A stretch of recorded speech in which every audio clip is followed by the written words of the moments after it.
All right, guys, welcome to the Build Mastermind. Happy Thursday. We do this every single week. Mike and I have been out the last couple of weeks gallivanting around the Swiss and French Alps with our kids. It was absolutely magical. But as always, we are so glad to be home, back in a routine, back into the normalcy of this interesting market that everybody's in. Today's topic is building authentic rapport, and especially so with clients in such an uncertain market. There's been a lot of news in the real estate space over the last couple of months. This year has been wild on many, many fronts. And I think it would be an understatement to say that the world is super noisy. There's a lot of information, there's a lot of events, there's a lot of things swirling all over social media and in the economy and in the real estate market. And I think that a lot of people are there. It's tiring, right? Like it can be very loud. Like by the end of the day, you're kind of like, okay, I am like maxed out on information, I'm maxed out on news, I'm maxed out on all these things. And as real estate agents, obviously it's our job to make sure that we are being loud and letting people know what we do and providing value and providing information. And like that's a huge part of what we do as real estate agents. But it has to be authentic. And I think in 2020, 2021, 2022, like the last 4 years, going on 5 years, there was this ability for a lot of real estate agents to not have to build. Like it didn't take work or time to have to build a significant amount of rapport to sell a lot of houses, right? You didn't have to have a deep relationship. You didn't have to have, like, everything was very transactional and very quick because of the way that the market was. And then now over the last year, 2 years, as the market is becoming normalized, and dare I say, relatively stable in regards to what, interest rates kind of evening out over the last year. There's still uncertainty. There's still a lot of probably fear. But overall, things are getting back to what a normal real estate market should look like, which unfortunately for those who have only experienced the unicorn years feels like a lot of work. So the number one thing that I have a whole list of kind of topics, so to speak, on building authentic rapport. But the number one thing that you can ever and always do to consistently build good rapport with anyone, clients, co-brokers, people in your life you want to get to know better, is be curious. That's it. Our job is to be curious, is to figure out what is it that is making that person motivated? What is it that's making this person want to make this decision? What about this decision is important to them? What fears do they have? What problems can I solve? What questions can I answer? That is the basis of building rapport, is being really curious. Does anybody else have before I go into my whole list of things, how does that hit? I know Chuck's on here. Chuck is maybe the most curious person I've ever met when it comes to talking to people. Like he just truly loves the human to human encounter and the conversation and understanding who that person is and just more about them. Chuck should definitely jump in on this. Yeah, when you were talking about just being curious, one thing that I'm not as good as I should be at is listening. So being curious is also listening for the cues, all the things. But I am like, and maybe it's naivete, but I am curious about like why are they looking, or like why did you pick that place to go on vacation? All those things. So I mean, maybe I don't know why I am. I am. That's what makes you naturally a great salesperson, is because you're not actually selling, you're just curious, right? And well, for sure, like I can't sell anything that is like that I don't believe in. So I mean, I guess that would be a jumping off point, like finding out what they what they need and what they want to get to. I mean, we talked about this morning with our client, our mutual client, like telling them, listen, now is actually probably a terrible time for you to do all this rehab work and then try to put your house on the market in November. Well, that's not salesy. It's exactly the opposite. We're saying, hey, slow down. They can choose to do whatever they want, but once you figure out what it is they want, then it's just an issue of like using the knowledge that you have to better help them get that. Yeah, exactly. And so you nailed it on the head in regards to listening. That was one of my list of many things to be able to build on creating this authentic rapport, right? Because number one, you have to be curious. You have to be asking the questions. You really want to, to put numbers to it. We kind of say the standard is like you should talk maybe 20% of the time in any of the conversations. And if you start adopting that in every area, right? Like in every social circle, at the gym, at church, wherever you go, where there are people and you're networking along with client conversations, if you're able to get them to talk 80% of the time, you're going to find out so much more information to allow you to customize the approach to help them solve their problems, right? So listening, to Chuck's point, is absolutely key. I think, one thing that I've had to learn over the last 8 years, and that's inherently, but it needs to be said, like, nobody cares about your problems. Nobody cares. Leads on the phone, people at your gym, like they'll listen and they'll be nice, but nobody cares about your problems, right? And so the misconception of people talking to people and relating or commiserating to build rapport, I think, is really, it's unfounded. I don't think that that's a good way to do it. I think remembering that nobody cares about you, they care about their needs. They are so wrapped up in their problems. They're so wrapped up in their schedule and their issues and their money habits and their lives. So if we stay curious about them, make it consistently about them, it is going to get you in super quick and very authentic rapport much quicker. Okay, so that's point number one. The other thing is, I recently, so just in the last week, actually, Michael and I went and looked at a property, and for our personal use, we're exploring a potential move in the next whenever, if it's the right, perfect, exact place. So we got to go walk through a property in an area that we are really interested in. And the home was not a fit at all. But these people were very, very, very proud of all the work they've done on this home. It would be an off-market deal. So I got to meet with the seller directly.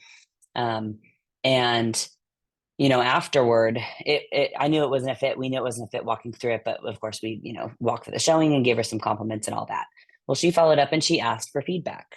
And so this is two parts to this. She texted me and asked for feedback. And I said, I'd like to give you a call whenever is good.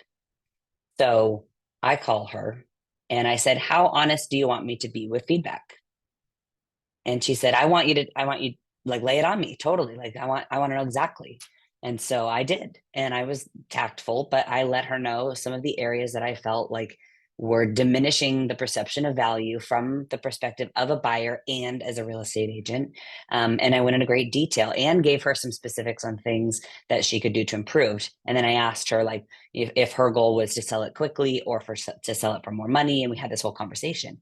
Well, she was so grateful that I was so honest.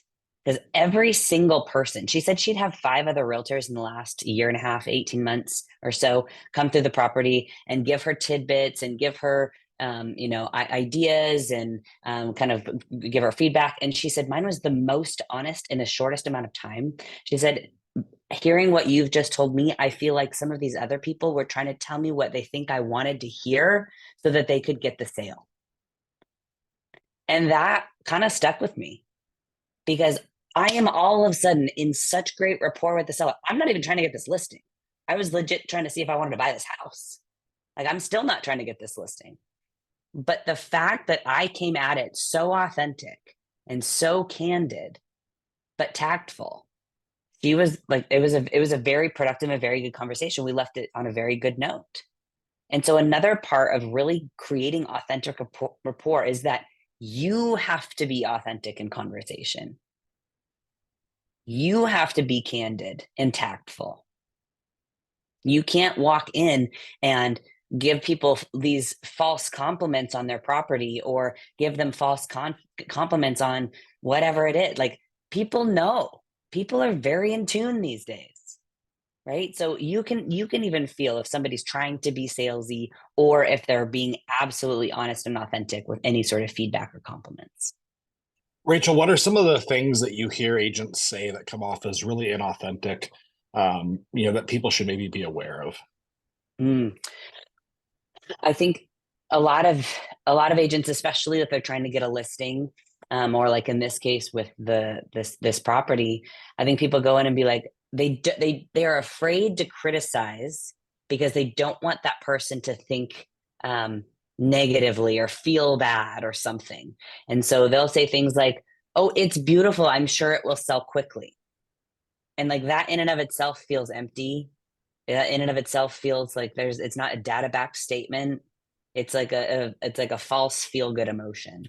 So I think a lot of agents will say things like that, like, "Oh, I'm sure it'll sell quickly." um, I think agents will also give compliments on things that don't really matter, or they'll make notes on things that don't really matter in a home.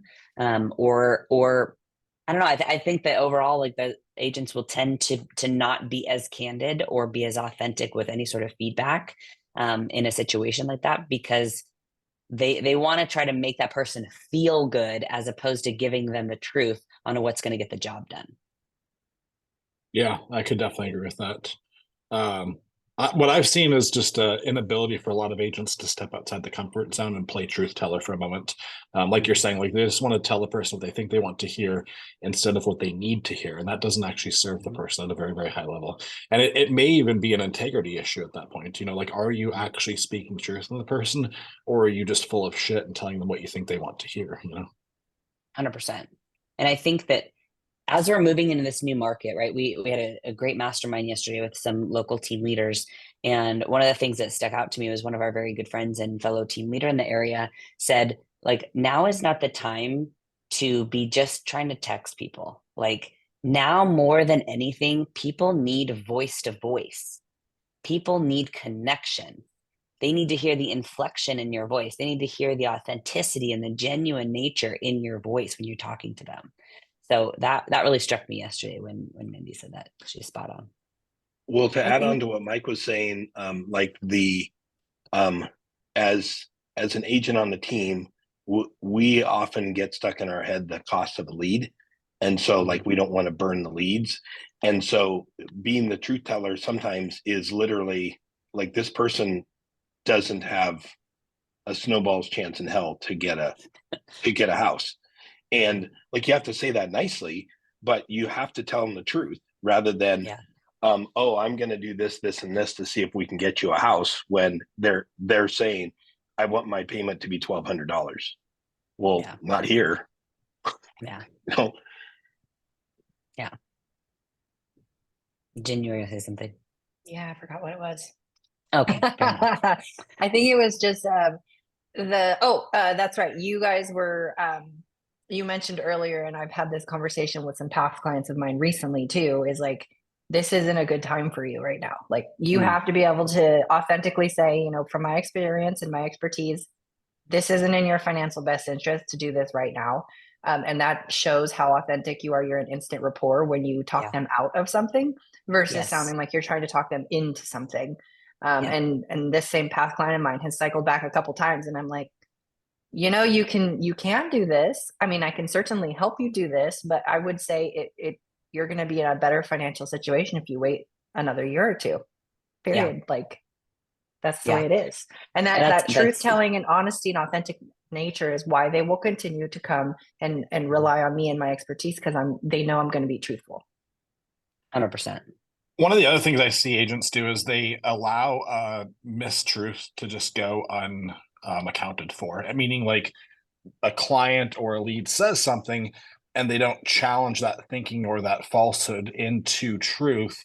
And because of that, it now becomes reality. And that's a really, really big problem that I see. Do you have an example of that, Michael?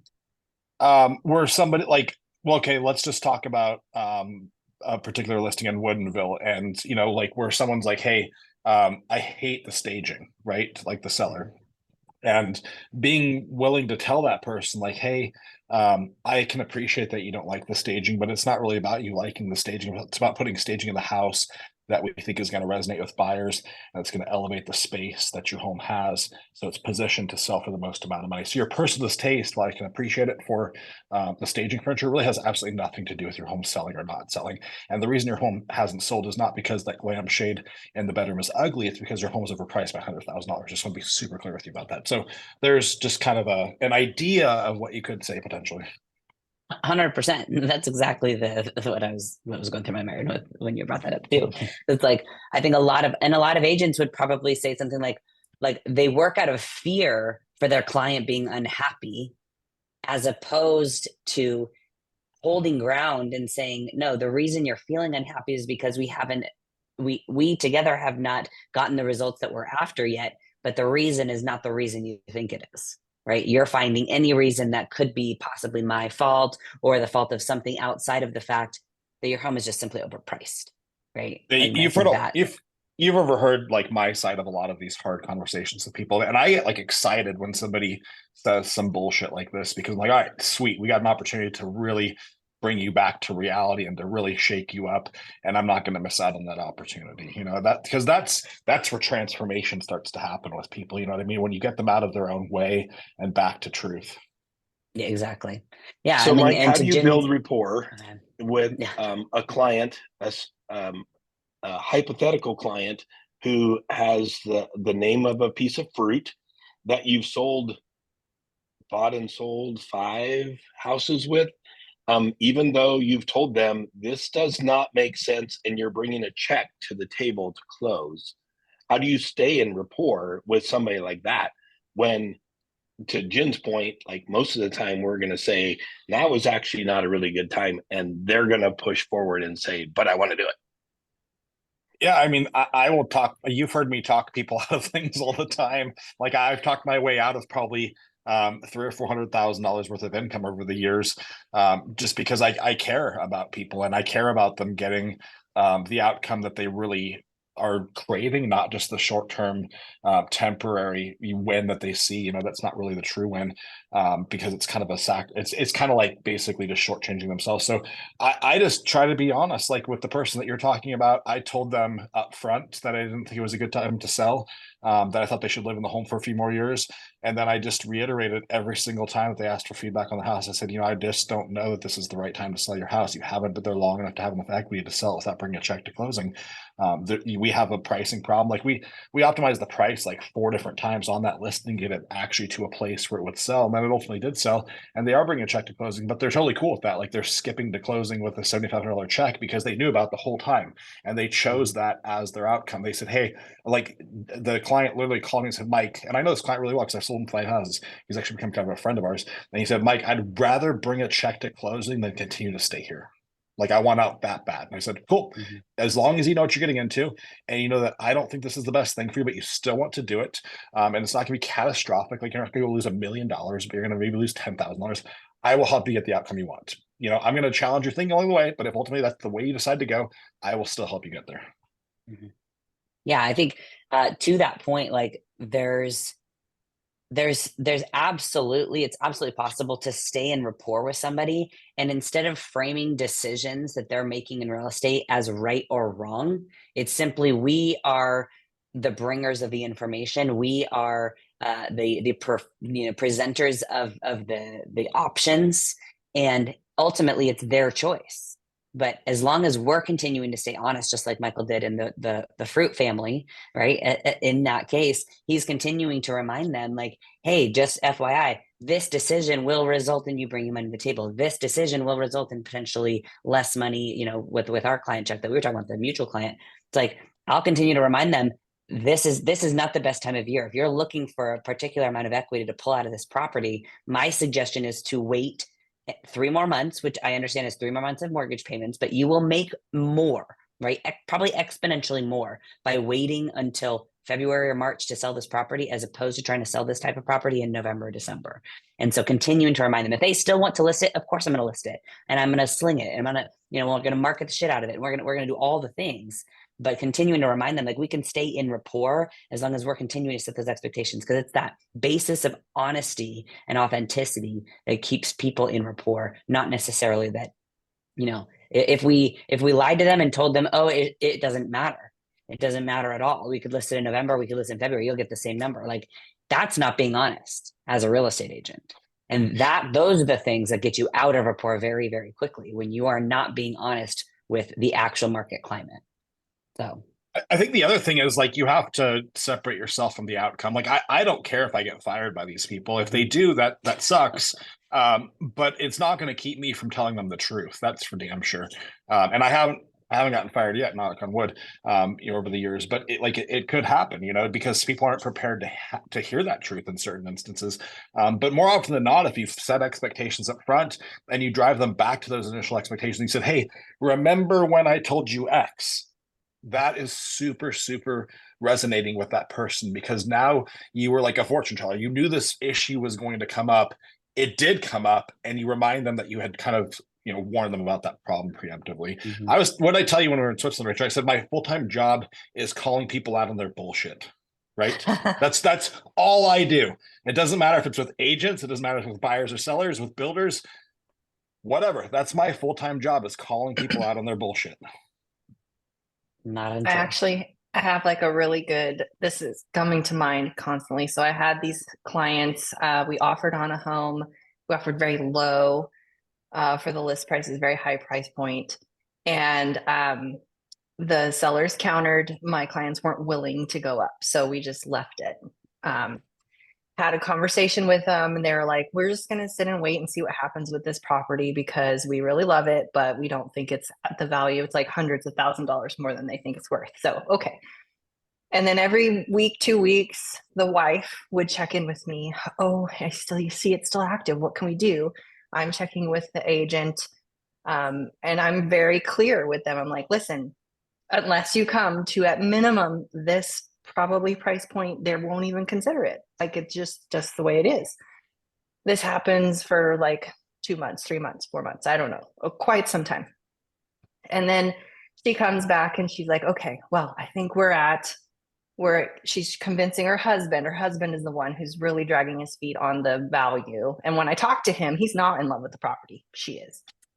And she's like, okay, I think we're at the point where we can offer X, which is $100,000, $150,000 under this high price point. Like, we can do that. They will counter minimum to this.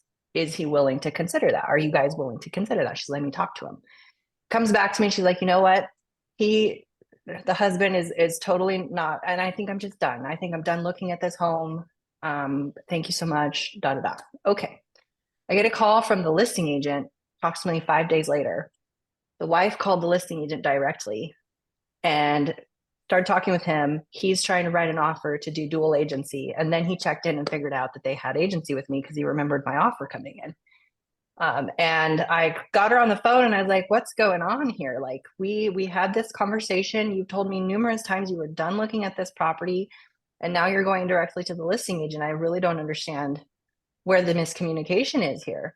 Come to find out, they did offer with that other agent. I, of course, was like, you know what? If you don't want to continue with me to write this offer, that's totally fine. The listing agent is really cool. He's doing a referral situation. But then I'm thinking, this entire time she wanted me to hardball her husband for her. And that's what this agent did. They offered exactly where I said that counter would come in, that they weren't willing to do before.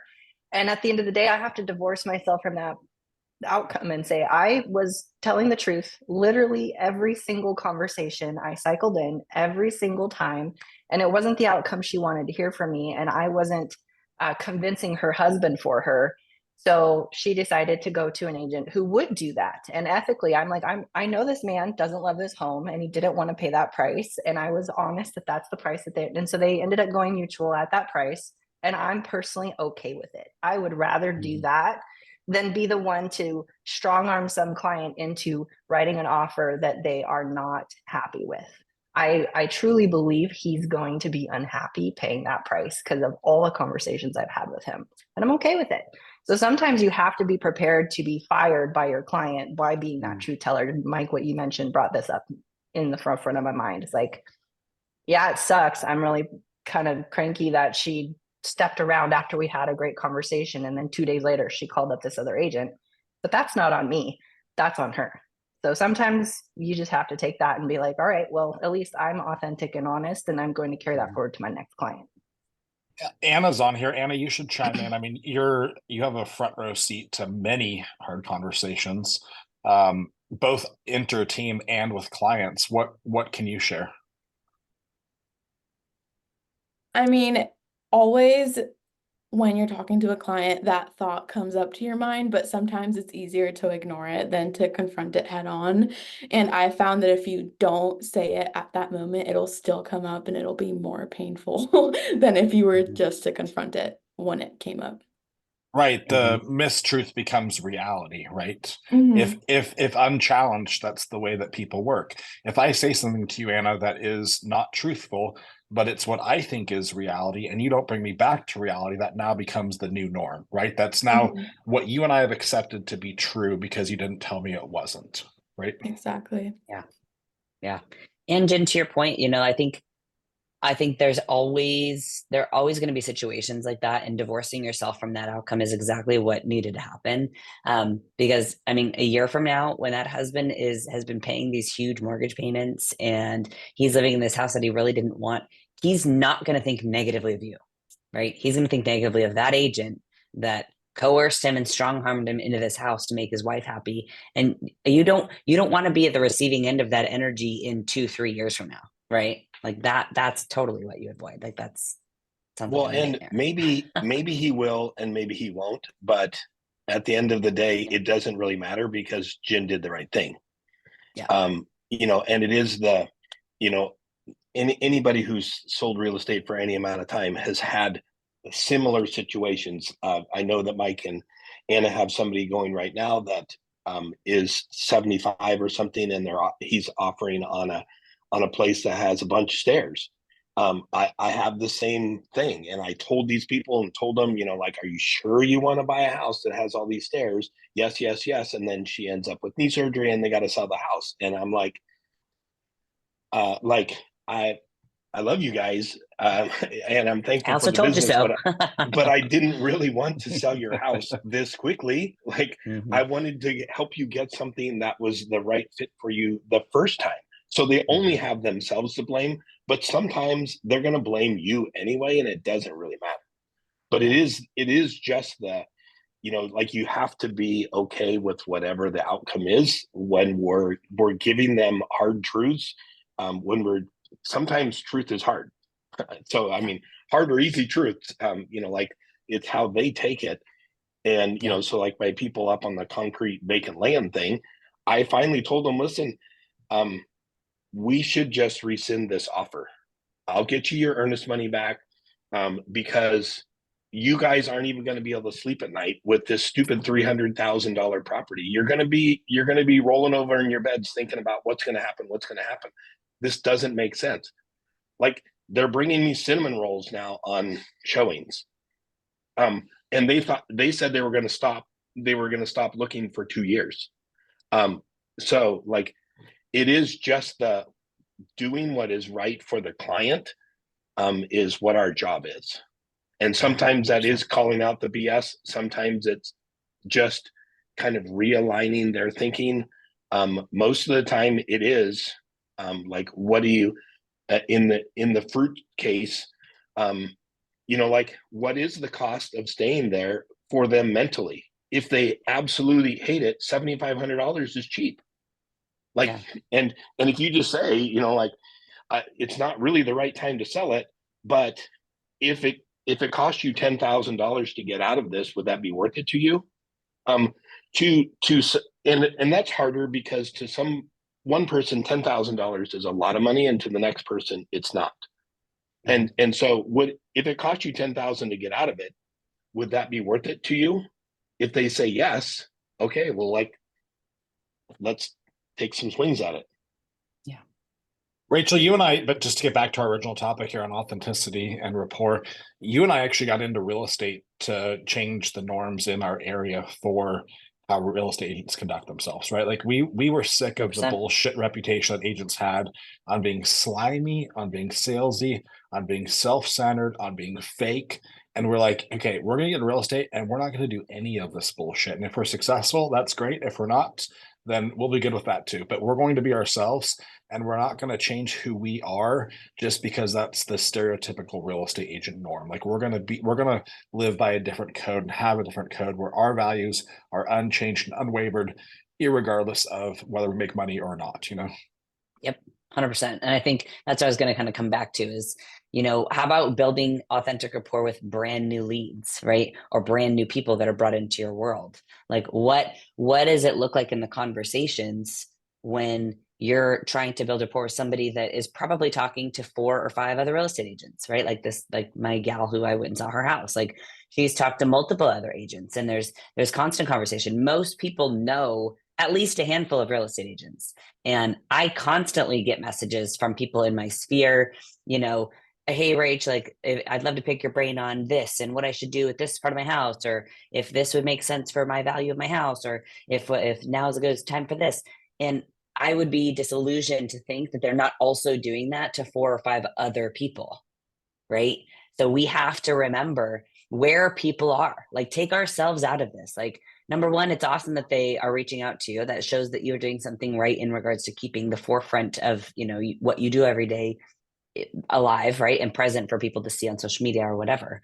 But to think that you'd be the only one that they're reaching out to, like that's bit me in the butt before 7 to 8 years ago, when I'm thinking, oh, I've got this great relationship with this person and we're going to go. And then no, they were just wanting all my information. They went and listed with somebody else, right? So how do you continue to focus on providing value to those people? That's what's going to be the difference maker, especially as we're moving into this new market, this normalized market where people are very uncertain and people are not making decisions quickly, and people want lots of input. They want lots of different people's opinions, and they want to gather a lot of data before making these decisions. And buyers want to see a house 2, 3, 4 times and gather all the info before even writing an offer right now. Has anybody seen that? Mm-hmm.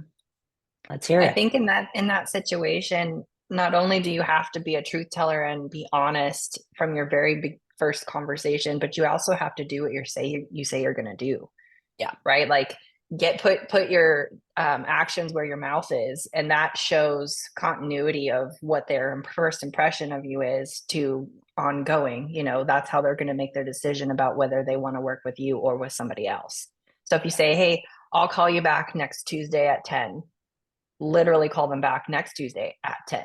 And if you call it at 2:30 p.m., like you're already showing that you don't follow through with what you say you're going to do. So you have to be realistic about your input of time and then hold true with it. Whatever you have to do, put a reminder on your phone, put it in your calendar, use your CRM for, your task or whatever the case may be. But following through with what you say you're going to do from the very, very beginning, and then having that as a constant and touching it all the time, reminding them all the time that you're honest and you follow through. That's how you're going to also prove that in the sea of other people they may be talking to. Yeah, that's such a great point, Jen. And I think that you can set yourself apart very quickly and very easily by staying curious, by asking questions, by being honest, being a truth teller constantly, and doing what you say you're going to do. Like those things in and of itself will absolutely build rapport very quickly. Sarah. Just to kind of add to that, and it's one that I've struggled with lately and realized that I can't struggle with, is also while holding those truths and telling the truth and being authentic, holding to your process and to how you know it works. And not letting the clients bully you into stepping out of process. So I have a client / friend who has gone back and forth for the last 2 years. We've written multiple offers, refuses to do the listing consultation until they're ready. And finally, this last time I had to rein Jessica in even more than I had been. And I was like, we have to do this. And it ultimately has left them frustrated because there's so many unknowns that could be solved if they would just listen Mm, to it. And so in telling the truth, holding to those same processes every single time makes a difference. And when you yeah. don't, it goes sideways very quickly. Yeah, what a great point. Like that's absolutely on point. Like when you start making exceptions, right? If you start making exceptions to a process, well, now neither of you now you can't guarantee any sort of results, or you can't maintain any of the expectations that you're setting. So Yeah, you're giving up the driver's seat. yeah, exactly. So did they agree to the listing walkthrough? Finally, yes. Good. So we're Yeah. meeting with them Sunday. They ironically are my neighbors. So it is Oh, kind of funny. like it was kind of an oddball situation to begin with because it was unexpected. But nonetheless, like they've backed out and we're like, no, we need to sit down and do this. We're not fire drilling again. Not again. Yeah. Yeah. Good for Finally you. doing Yeah. it. Yeah. We had a pretty good conversation in our team's training yesterday, just about that same thing, about a lot of people in this market who are buyers who need to sell, right? And they don't want to have this conversation. They don't want to address these things. And then it's a mad rush. So, our team, we are really just leaning on telling stories, like a lot of the stories being, that historian in this way, where you're pulling in a lot of these people's mistakes, or a way that they did it that was way more stressful than it should have been, and how we can avoid that going forward. And hopefully these people will listen and learn, of course. I think so. And we sat down and had a really good chat last night about it, but it's Good. no more fire drills. I refuse. I will not put Yeah. myself in that position again. They're stressful for us too. My Yeah. gosh. Yep, I 100%. get that it's hard, but it doesn't have to be that hard. Yeah. My last point that I really wanted to make in regards to building really authentic rapport. So, to Jen's point, you kind of touched on it a little bit in regards to doing what you say you're going to do. But I think people in this day and age really respond well when you have a very, very good speed to response. I think speed to response is one of those kind of unspoken things that, if you're like, I have a client right now that he'll text me and he's like at Home Depot and he's picking out flooring right now, and like he's done this multiple times to me over the last 2 weeks. And I have made it a point to, like, I'm responding to him within, half hour minimum, right? And hopefully it's right away, but we're busy. But it's like, as quick as possible, I am focusing on my speed to response, and he feels so taken care of, right? It's like he's like, okay, great, she's got my back, she's here for me. And I think having that speed to response, like matching their urgency constantly. So it's not just telling the truth, it's not just being curious, it's not just, the actual the act of following through with the things you're going to say, or that you say you're going to do, but actually being super quick in your responses. Like that in and of itself will build so much trust so quickly with people, whether that's in the lead stage, whether that's in the pre-listing, whatever that looks like. I think speed to response is absolutely a key to building really authentic rapport.